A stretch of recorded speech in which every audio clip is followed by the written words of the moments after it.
High, welcome to dairy maintenance. आज आपण जनरेटरची servicing कशी करायची ते शिकणार आहोत.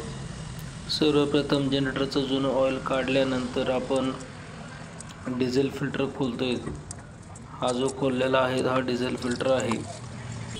डिझेल फिल्टर खोलून झाल्याच्या नंतर आपण ऑइल फिल्टर खोलणार आहोत. ऑइल फिल्टर आणि डिझेल फिल्टर खोलण्यासाठी आपल्याला बेल्ट स्पॅनरची आवश्यकता लागते. बेल्ट स्पॅनरच्या साहाय्याने आपण ऑइल फिल्टर खोलूयात.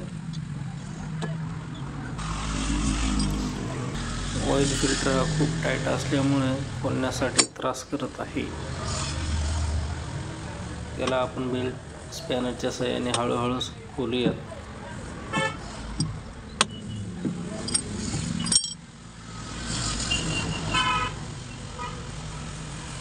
मित्रांनो, पाहू शकता आपण ऑइल फिल्टर देखील खोललेला आहे. ऑइल फिल्टरमधील जुनं ऑइल आपण काढून घेऊ आणि त्यानंतर नवीन ऑइल फिल्टर आणि नवीन डिझेल फिल्टर आपण जनरेटरला इन्सर्ट करणार आहोत.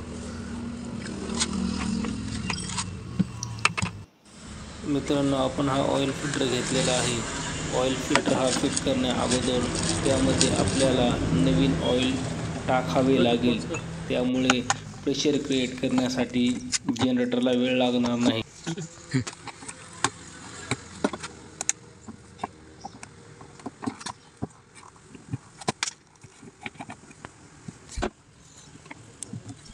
तुम्ही पाहू शकता मित्रांनो, ऑइल कॅनचं झाकण आपण उघडलेलं आहे आणि आता आपण ऑइल फिल्टरमध्ये ऑइल टाकणार आहोत. ऑइल फिल्टरमध्ये ऑइल टाकल्याच्या नंतर तो ऑइल फिल्टर आपण जनरेटरला फिक्स करणार आहोत.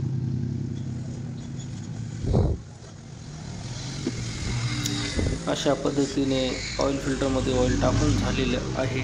आता आपण तो फिट करूयात. फिट करण्यासाठी ऑइल फिल्टर आपल्याला राईट साईडला फिरवावा लागेल. हाताने जेवढा फिट होईल तेवढा आपण करूया. त्यानंतर बेल्ट स्पॅनरच्या साहाय्याने त्याला आपण पूर्ण टाईट करूया.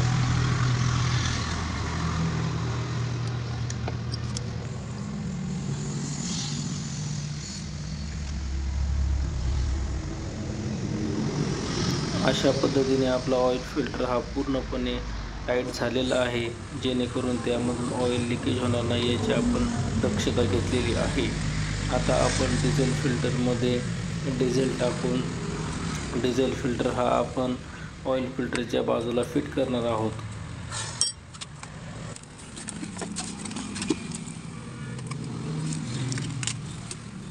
डिझेल फिल्टर फिट करण्या अगोदर आपण ड्रेनसाठी काढलेला पाईप हा फिट करून घेणार आहोत. त्यासाठी डिझेल फिल्टरला खालच्या साईडला असणारा ड्रेनेज पाईप हा बसवून घेणार आहोत.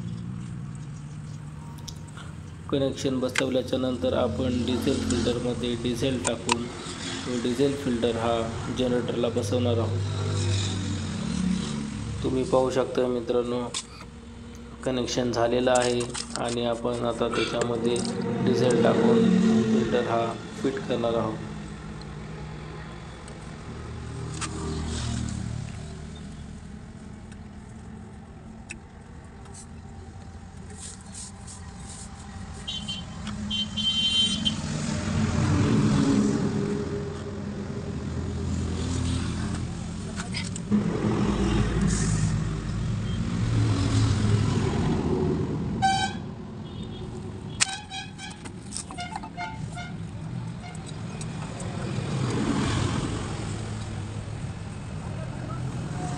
तुम्ही पाहू शकता मित्रांनो, अशा पद्धतीने आपण डिझेल फिल्टर आणि ऑइल फिल्टर दोन्ही फिट केलेले आहेत. जनरेटरमध्ये 10 लिटर ऑइल टाकलेले आहे. ऑइल टाकल्याच्या नंतर आपल्याला पंपिंग करावे लागेल, जेणेकरून डिझेल फिल्टरमधील एअर हा निघून जाईल आणि जनरेटर चालू केल्याच्या नंतरही आपल्याला पंपिंग करावं लागेल. मित्रांनो, अशा पद्धतीने आपण जनरेटरची सर्व्हिसिंग केलेली आहे.